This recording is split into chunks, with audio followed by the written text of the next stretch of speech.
Assalamualaikum warahmatullahi wabarakatuh.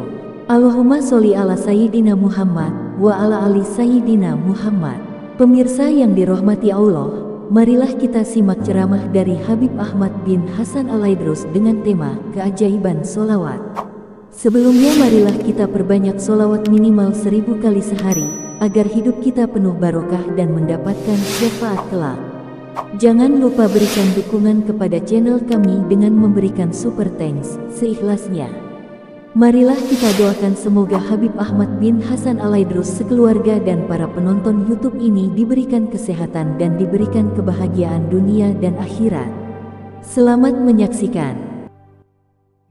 Bismillahirrahmanirrahim. Assalamualaikum warahmatullahi wabarakatuh. Alhamdulillah.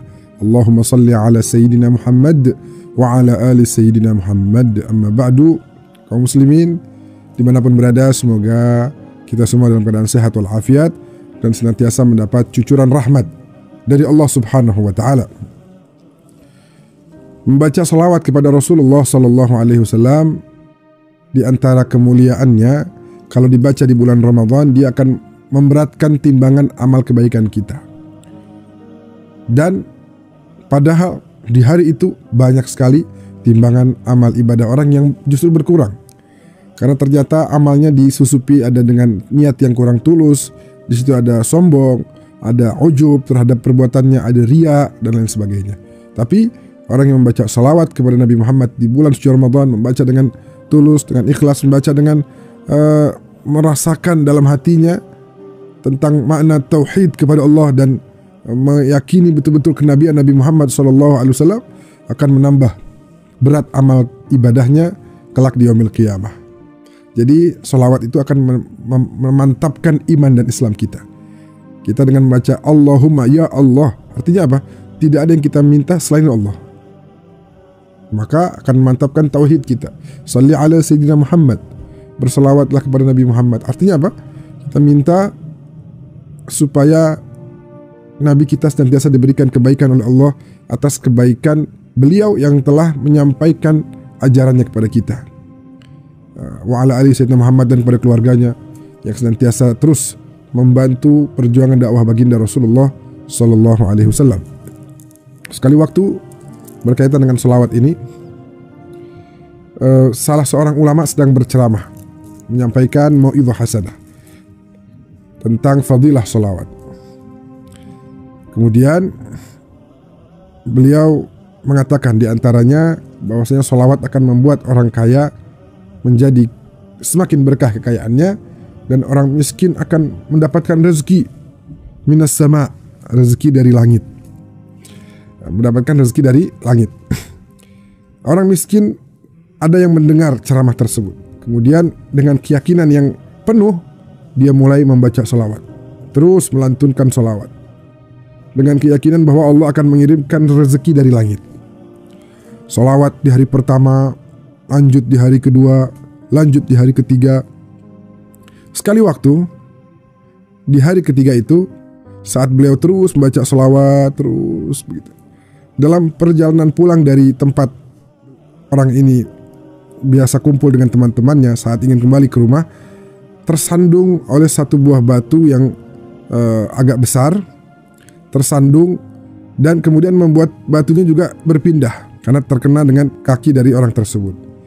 Kemudian beliau lihat ternyata di bawah batu itu ada satu karung, ada satu bingkisan. Saat dibuka isinya adalah perhiasan, isinya emas, gelang, permata, cincin, kalung, dan lain sebagainya. Kalau kita ada di posisi itu mungkin kita sudah ambil, tapi dia keyakinannya adalah seperti yang diucapkan oleh Ustadz tadi. Minas sama, dari langit. Ini kan dari tanah.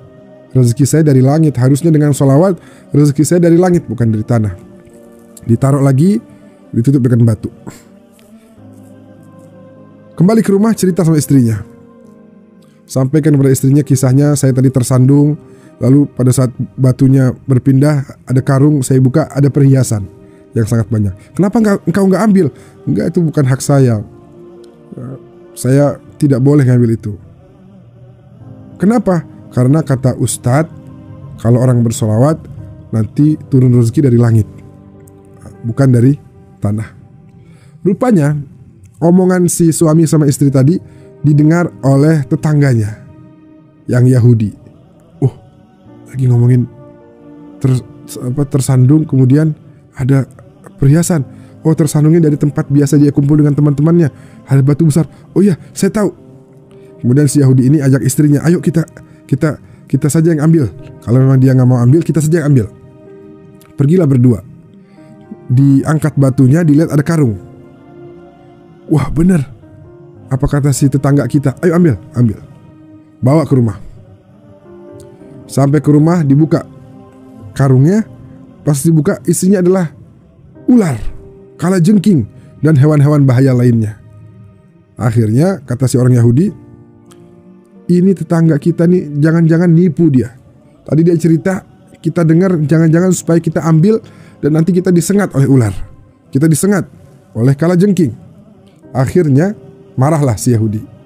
Yahudi marah dan kemudian Yahudi bilang, kalau gitu kita kembalikan, kita taruh sana, biar dia yang disengat oleh ular dan oleh kalajengking. Naiklah ke atas loteng. Naik ke atas loteng, kemudian dilempari, dibuang nih isi karung tadi. Di bawah lagi diskusi. Iya, saya nggak mau ambil, itu bukan rezeki saya karena dari tanah. Tiba-tiba apa? Dari atas berjatuhan. Yang tadinya dilihat oleh Yahudi adalah berupa ular dan kalajengking, pada saat ditumpahkan kembali berupa emas dan perhiasan. Nah, ini baru dari langit, katanya begitu. Ini baru rezeki hasil dari selawat kita. Makanya subhanallah, kita jangan pernah sedikit pun berhenti baca salawat kepada Nabi Muhammad SAW, karena perintahnya begitu jelas, innallaha wa malaikatahu yusalluna 'alan nabi. Sesungguhnya Allah dan para malaikatnya senantiasa bersolawat. Terus kita siapa? Kenapa gak mau solawat? Ya ayyuhalladzina amanu, wahai orang-orang beriman, sallu alaihi wa sallimu taslima. Solawat kalian. Ya, untuk supaya kita bisa masuk bagian orang-orang beriman, di antara tandanya adalah dengan memperbanyak membaca solawat kepada Nabi besar Muhammad sallallahu alaihi wasallam. Semoga Allah tidak mengharamkan kita untuk terus menyebut nama kekasihnya, yaitu junjungan kita, Nabi terakhir, Rasul penutup, Sayyidina Muhammad sallallahu alaihi wasallam. Amin ya rabbal alamin. Sekian, hadanallahu iyyakum ajmain, wallahul muwaffiq ila aqwamit thariq. Wassalamualaikum warahmatullahi wabarakatuh.